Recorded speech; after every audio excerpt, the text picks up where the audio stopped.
김진표 국회의장이 유흥식 추기경에게 서임 축하 친서를 보냈습니다. 김 의장은 한반도 평화를 위한 관심과 역할을 기대한다고 밝혔습니다. 이른바 의사조력 존엄사 법안에 대해 찬반 논란이 이어지고 있는 가운데 의료계와 환자단체가 우려와 반대의 목소리를 냈습니다. 대우조선해양이 하청 노동자들의 파업으로 인한 손실액을 노동자들에게 청구하겠다고 밝혀 논란이 일고 있습니다.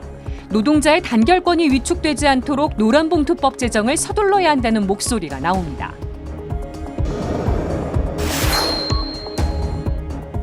시청자 여러분 안녕하십니까? 8월 26일 금요일 CPBC 뉴스 시작하겠습니다. 의사의 도움을 받아 말기 환자의 목숨을 끊게 하는 이른바 조력존엄사 법안에 대해 찬반 논란이 이어지고 있습니다. 의료계 전문가와 환자단체가 우려와 반대의 목소리를 냈습니다. 윤재선 기자가 보도합니다. 안락사보다 더 시급한 과제, 생애 말기 돌봄 체계화. 더불어민주당 신현영 의원과 한국 호스피스 완화 의료학회가 주최한 토론의 주제입니다. 의사 출신인 신 의원은 같은 당 안규백 의원이 대표 발의한 연명의료 결정법 개정안, 이른바 의사조력 존엄사 허용에 대해 반대한다는 입장을 분명히 했습니다. 어떻게 존엄 있는 생애 말기를 보낼 것이냐에 대해서 진지하게 고민하고 체계를 갖추고 국가가 지원하지 않으면 그것이 결국에는 우리 어르신들의 문제이기도 하지만 우리들의 문제이기도 하다는 생각을 절실하게 해봅니다. 이런 와중에 자극적인 법안으로 이런 돌봄 체계가 해결된다고 생각하지 않습니다. 한국 호스피스 완화 의료학회도 심각한 우려를 표명했습니다. 안락사의 유형 중 하나인 의사 조력 자살을 조력 존엄사로 지칭하며 입법을 추진하는 것은 심각한 우려점이 있다고 생각이 됩니다.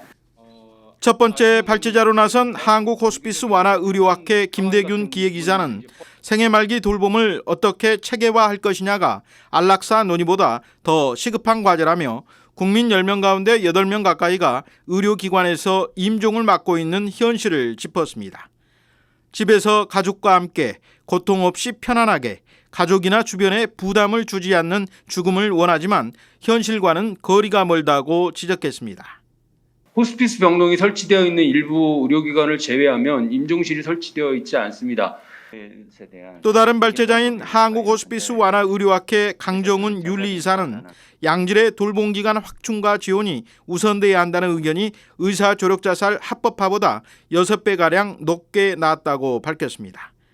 이번 조사는 전국 만 18세 이상 성인 남녀 1,007명을 대상으로 지난 7월 27일부터 8월 5일까지 열흘간 실시됐습니다. 환자단체도 이른바 의사조력자살 합법화가 말기 환자를 비롯한 수많은 다른 환자들의 자발적 안락사로 확대될 가능성이 높다며 반대 입장을 나타냈습니다. 존엄하게 죽는 사람이 많은 게 아니라 그동안 비참하게 살았던 환자들이 삶을 끝내는 수단으로 활용될 가능성이 높다. 이게 저희 가졌던 가장 큰 의견이고. 정부 측 인사로 토론에 참여한 한상균 보건복지부 질병정책과장은 의사 조력 자살을 허용하는 건 연명의료 결정법의 원래 취지와도 맞지 않다고 지적했습니다.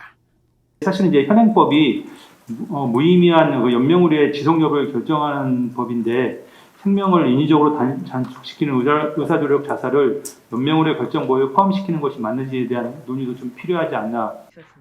김희연 대한의사협회 홍보이사는 인위적으로 임종을 앞당기는 의사조력자살 혹은 조력존엄사는 생명 존중의 진료활동과는 거리가 멀다며 생명경시 풍조가 확산될 수 있다고 우려했습니다.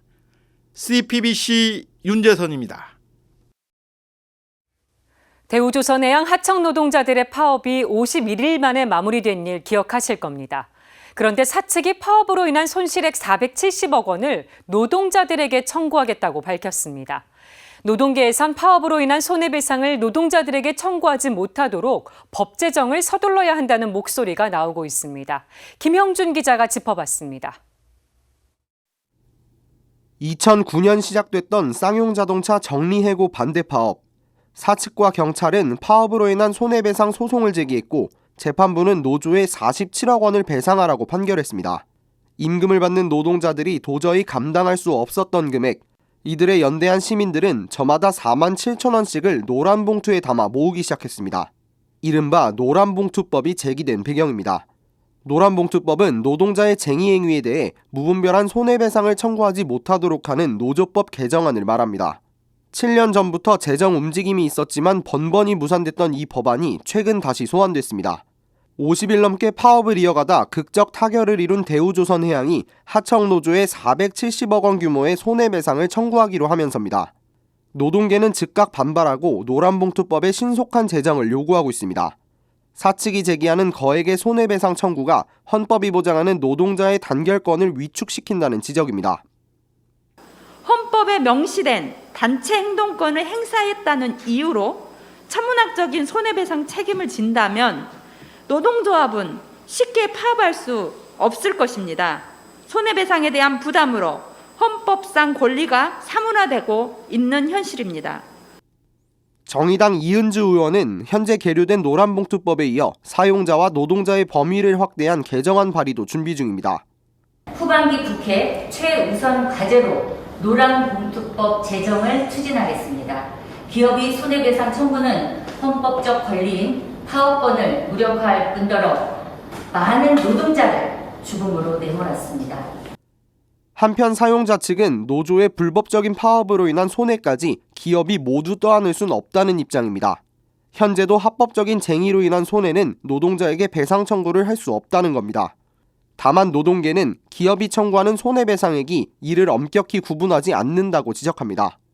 거액의 손해배상을 청구하는 방식은 불법성이 있는 행위에 국한해서 엄격한 판단을 통해서 제한된 범위 내에서 이루어지는 손해배상이 아니라 과다하고 또 합법적인 쟁의수단까지 모두 포괄된 가톨릭교회의 사목헌장은 노동조합을 조직하고 활동할 수 있는 권리 또한 인간의 기본권이라고 가르칩니다. 힘의 균형이 맞지 않는 노동자와 기업 사이에서 노동자들의 권리를 찾기 위해 교회도 노란봉투법 제정에 연대하고 있습니다.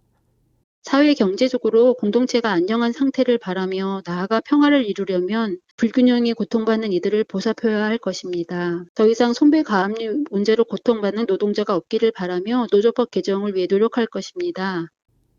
CPBC 김형준입니다. 최근 대학 캠퍼스에서 성폭행이 발생하고 심지어 피해자가 사망하는 사건이 벌어져 국민이 공분했죠. 대학에서 발생하는 성폭력은 증가하고 있지만 법정 예방교육은 대학도 학생도 소홀히 하고 있습니다. 그 실상을 김정아 기자가 취재했습니다. 전국 대학 내 성희롱 성폭력 사고가 매년 늘어나고 있음에도 불구하고 학생들의 성폭력 예방교육 참여율은 저조합니다. 대학 알림이에 공시된 지난해 폭력 예방교육 실시 현황에 따르면 재학생 참여율이 한 자릿수를 기록한 대학이 20곳이 넘습니다. 또 2020년 기준 대학생 성폭력 예방교육 참여율은 46.5%를 기록해 절반이 채 되지 않습니다.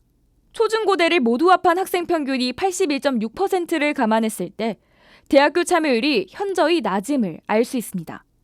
현행법상 성폭력, 가정폭력 예방교육은 법정 의무교육이기에 매년 1회 이상 그리고 1시간 이상 교육을 이수해야 합니다.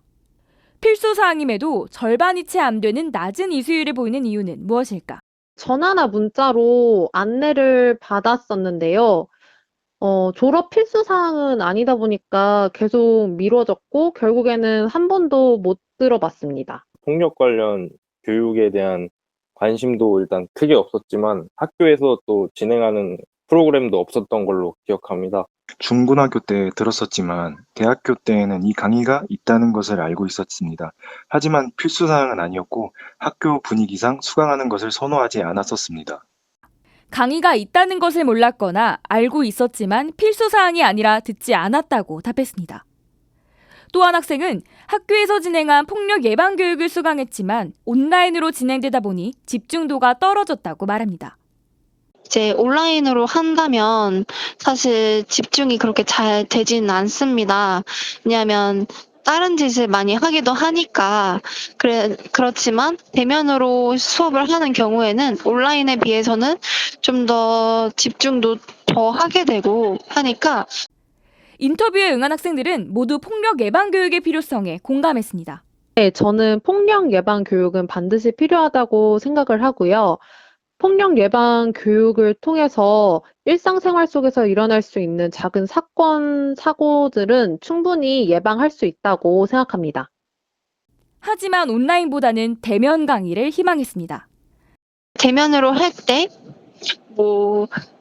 현장 실습이라던가, 실제로 대처를 할 수 있는 말을 뱉어본다거나 하는 실습 경험이 추가로 곁들여진다면 온라인보다는 조금 더 삶에 좀 와닿는 그런 교육이 되지 않을까 하는 생각도 듭니다. 학교 측의 적극적인 홍보와 안내도 필요하다는 지적입니다. 여성가족부는 오는 9월 처음으로 대학생 참여율이 50% 미만인 폭력 예방교육 부진대학 명단을 발표할 예정입니다. 다만 참여율이 50% 미만이더라도 전년 대비 5%포인트 상승한 기관은 제외됩니다. 이에 여성가족부는 한국양성평등교육진흥원과 함께 대학의 신청을 받아 2022년 9월에서 10월까지 대학의 전문 강사를 파견하여 대학생 대상 성폭력 예방 교육을 중점 지원할 예정입니다. 아울러 대학생 대상 맞춤형 콘텐츠도 지속 개발 보급할 예정입니다. CPBC 김정호입니다. 김진표 국회의장이 유흥식 추기경에게 서임 축하 친서를 보냈습니다. 김 의장은 한반도 평화를 위한 관심과 역할을 기대한다고 밝혔습니다. 김진표 국회의장은 교황청 성직자부 장관 유흥식 추기경에게 보낸 친서에서 유 추기경의 서임은 한국천주교회의 경사일 뿐 아니라 나라 전체의 기쁜 소식이라고 기뻐했습니다. 그러면서 내년이 한국과 교황청 수교 60주년이 되는 해여서 더욱 뜻깊다고 밝혔습니다. 김 의장은 이어 가난하고 소외된 이들에게 빛이 되실 것을 믿으며 교황 성화와 함께 한반도 평화를 위한 지속적인 관심과 역할을 기대한다고 전했습니다. 김 의장은 앞서 지난 24일 유 추기경과의 전화통화에서도 추기경이시자 한국인 최초의 교황청 장관으로서 우리 국민의 자긍심을 높였다고 축하했습니다. 또 한복을 선물로 전한다면서 행사에 참석하거나 어렵고 가난한 형제들을 위해 활동할 때 입으면 한국 문화와 좋은 이미지를 알릴 수 있는 계기가 될 것이라고 말했습니다. 김 의장은 이어 한반도 평화를 위해 교황 방북에 힘써달라고 요청했고 유 추기경은 교황은 북한이 초청하면 갈 의사가 있다고 답변했습니다. 한편 국회는 단장 국민의힘 이명수 의원을 비롯해 어기구, 김종민, 장철민 더불어민주당 의원과 윤주경, 배준영 국민의힘 의원을 유흥식 추기경 서임식에 파견했습니다. 가톨릭 대한교육 특성화학교인 양업고가 신입생을 모집합니다. 청주교구가 운영하는 양업고등학교가 다음 달 5일부터 2023학년도 신입생을 모집합니다.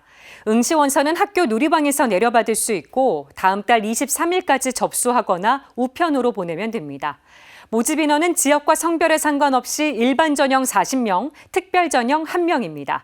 정원 외로 선발하는 특별 전형은 국가유공자 자녀를 대상으로 합니다. 이상으로 뉴스를 마칩니다. 시청해주신 여러분 고맙습니다.